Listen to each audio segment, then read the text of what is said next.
So, first things first, let's tackle this first question. What will conditions be like at the end of the age? Now, the suspicion that many believers have had in studying eschatology, that's the word, remember, that refers to the study of last things. The suspicion of many of us is that these days will be dark. When Janice and I moved to Minnesota, all the natives said, well, what you get in Minnesota are 10 months of winter and 2 months of rough sledding. And so what the Bible is telling us is that these times will be a time of rough sledding. And from what Jesus says in Matthew 24, these suspicions that we have are largely accurate. One of the first things that you need to observe here as you look at these verses is that the disciples, in questioning Jesus, actually asked him two questions. They said, Lord, when will this be? And they were thinking about the destruction of the temple. When's this thing coming down? When will this happen? But then, like a good politician, they slip in a little pork with the bill. They ask him a second question that's weighing on their minds. And what will be the sign of your coming and of the end of the age? See, that's a twofer.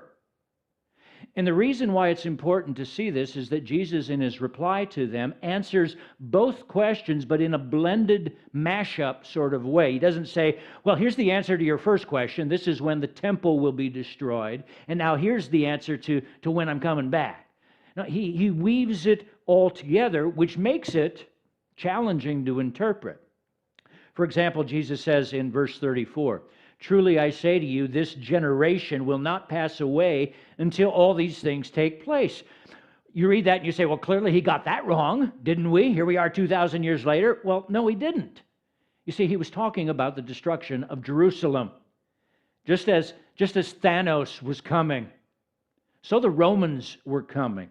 For those who don't know, Jerusalem and the temple were destroyed by Rome less than 40 years later in AD 70. After a number of Jewish uprisings in the years leading up to this, Rome finally sent the full might of her military power against Jerusalem and wiped it off the map, destroyed the temple, literally stone by stone, for there were rumors that there was gold embedded between the rocks.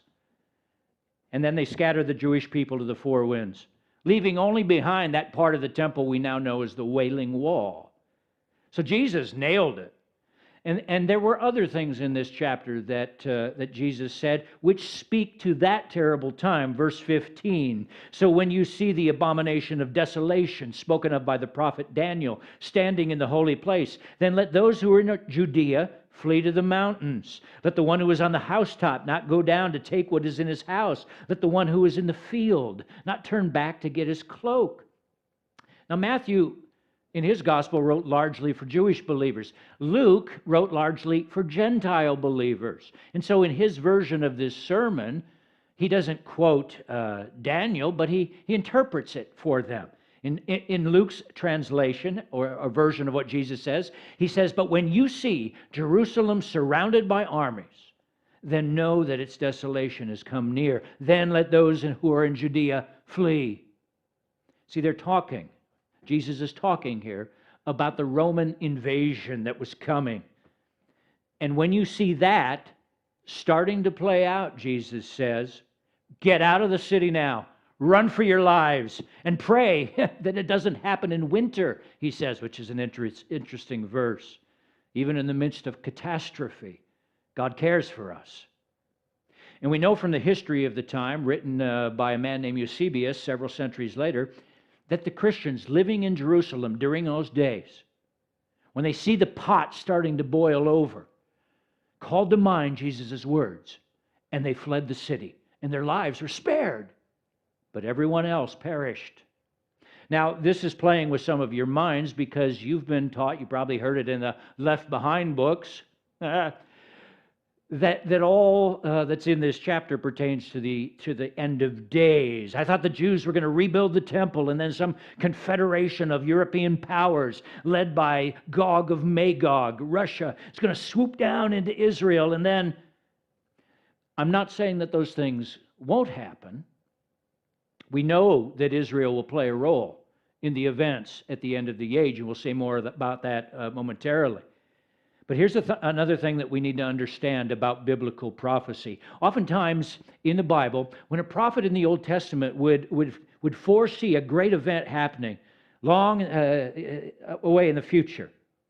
Oftentimes, he would provide prototypes or templates of what that event would be like.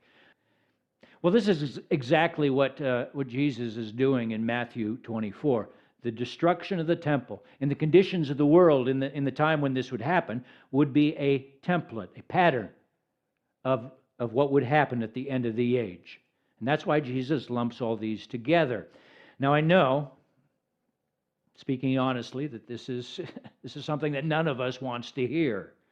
But Jesus in this chapter is like a good airline pilot who, knowing that the landing is going to be rough, landing in a storm, says to the people before they land, "Heads down, brace yourselves."